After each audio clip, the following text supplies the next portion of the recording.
caso, vivienda no está dentro de las atribuciones de la Secretaría de Infraestructura y Comunicaciones. Debo declinar la respuesta a la instancia correspondiente. En el caso de la infraestructura de la llegada de Aguascalientes Peñuelas, pues forma parte de un par vial que se está compuesto por esta de Aguascalientes Peñuelas, que es la continuación de Mahatma Gandhi, pero también está la infraestructura planteada para la avenida a Luis Arellano. Esto dará un par vial, uno al oriente y otro al poniente de la carretera 45 Sur, precisamente para dar accesibilidad a este sector sur, donde desde luego está enclavada el campus de la Universidad Autónoma de Aguascalientes. Entonces, es algo que está planteado también por la Secretaría de Gestión Urbanística y está perfectamente documentado como un plan de desarrollo, parte del plan. Y con relación a lo que menciona del paso al nivel de Zacatecas, tercer anillo, bueno, esta es una obra que formará parte precisamente del tercer anillo y a lo cual queremos darle una continuidad. Actualmente se está trabajando, como lo menciona usted, en el paso al nivel de la carretera 70 Poniente con el tercer anillo.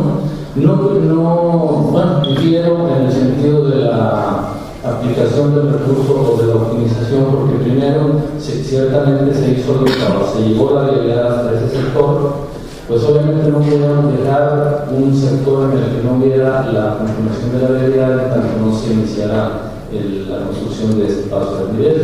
Entonces, por eso la necesidad era hacer la obra, y parte de la infraestructura que está hecha pues está ocupada por las rampas de acceso al propio paso de nivel, pero también por zonas de estacionamiento, de manera que realmente no hay una pérdida ni un mal uso del recurso.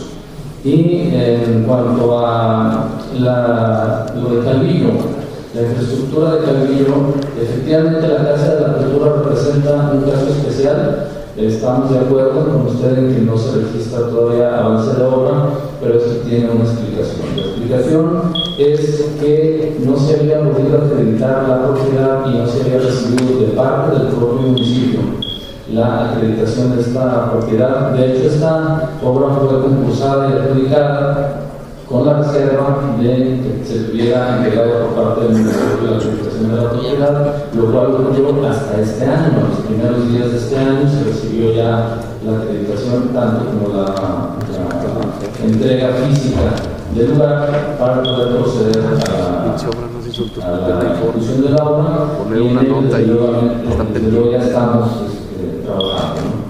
Y con relación al salón de usos múltiples, no es competencia de la Secretaría.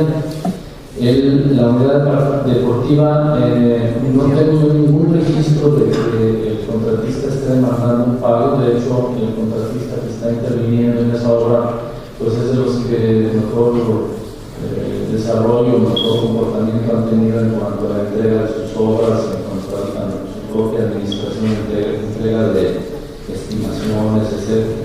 Entonces, realmente desconozco de dónde proviene la información de que esté demandando un pago, porque finalmente tengo entendido que van en orden con sus estimaciones y no tenemos ningún problema. De hecho, es una obra que registra ya un avance muy alto y está ya trabajándose en algunos detalles. Básicamente se refiere a obras de la parte del estadio, con sus graderías, sistemas de riego, todo lo que es de la pista.